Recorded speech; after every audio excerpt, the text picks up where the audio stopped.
Hey everybody, it's Jason Blaha here, and today I want to chat with you guys a little bit about hamstring training and the importance of hamstring training.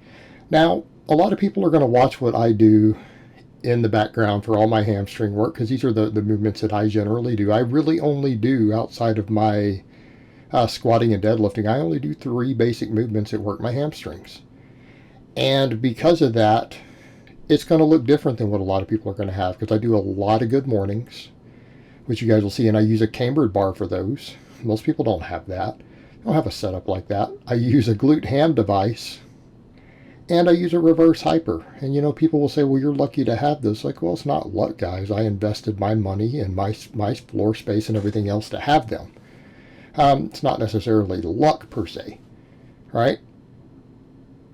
I've had to build the things that I have, my own income, by my own hand. So, you know, it's not luck, it's by planning, it's by design.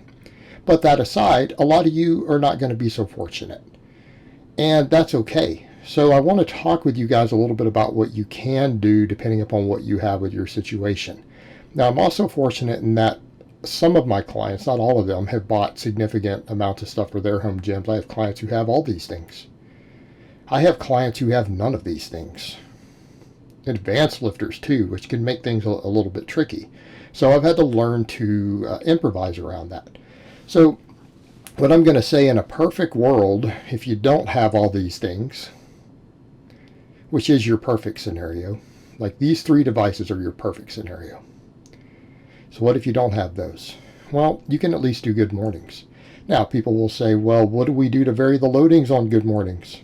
Because this is really what I consider to be a non-optional movement. The good morning brings so much to the table, and it trains your back and the entire posterior chain with the hamstrings. It also happens to be a stretch position movement for the hamstrings. So we can get a stretch reflex, also known as a myotatic reflex, on the hamstring. And notice we can do them for a variety of different reps. You guys saw me ramp up to a 1 rep max there with over 500 pounds.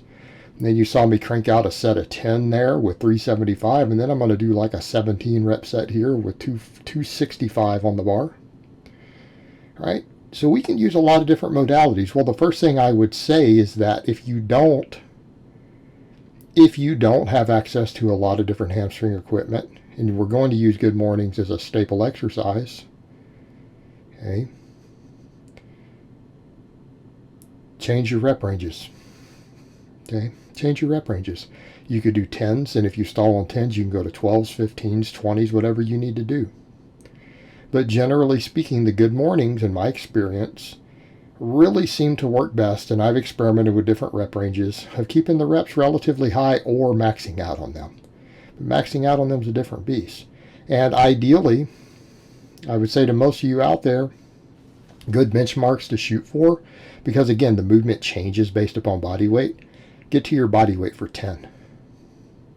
Get to your own body weight for 10. Even better, get to your body weight for 20. Okay, change rep ranges. If you have different bars, use them. Maybe even hook mini bands over it.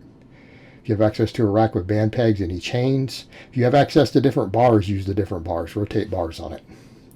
Okay, so that we can change training modalities a little bit, so that we don't get as much risk of overuse, we don't get staleness, everything else.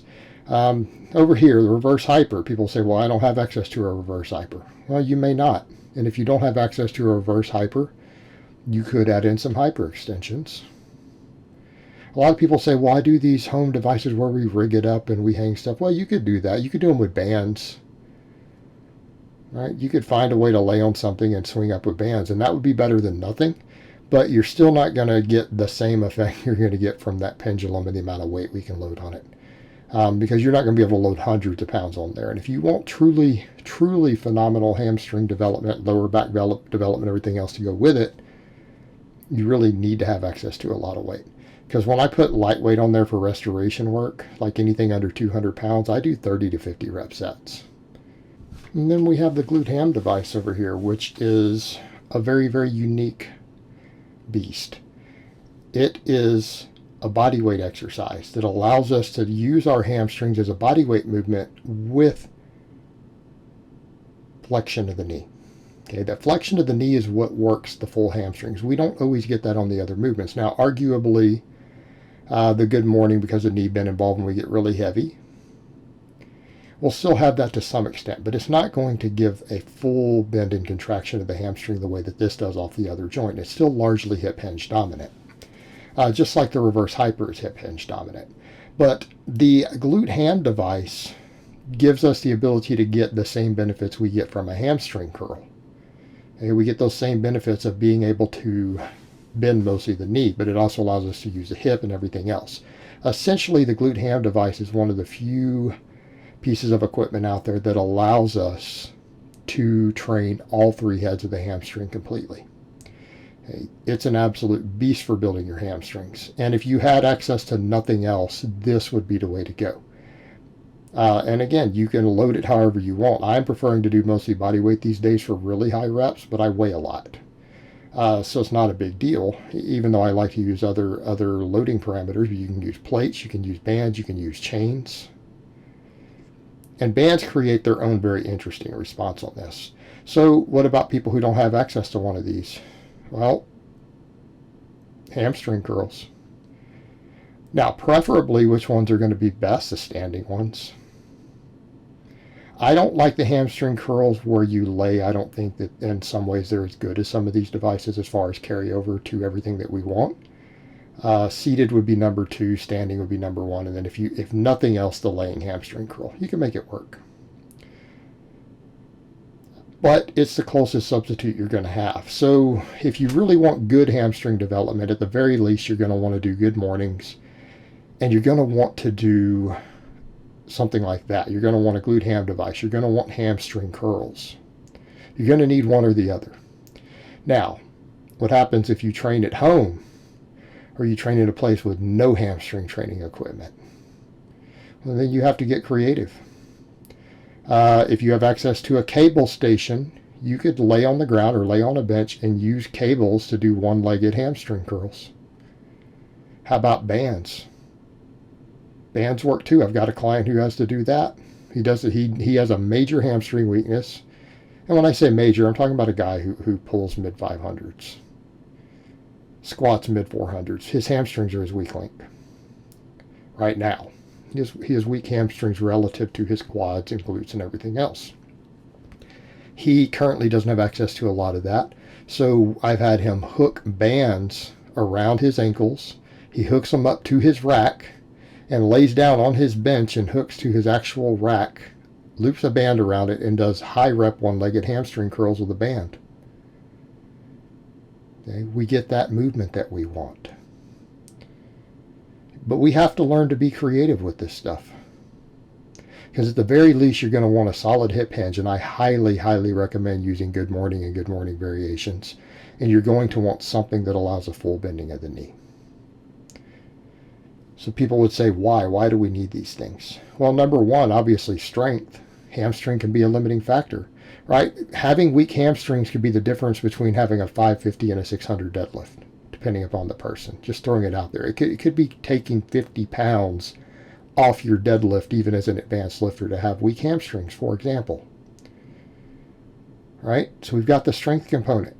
They help with squatting, particularly when we get over to power squatting, wide stance power squatting, where you use more muscle than the quad in the glute. Hamstrings matter. About injury prevention. Yep.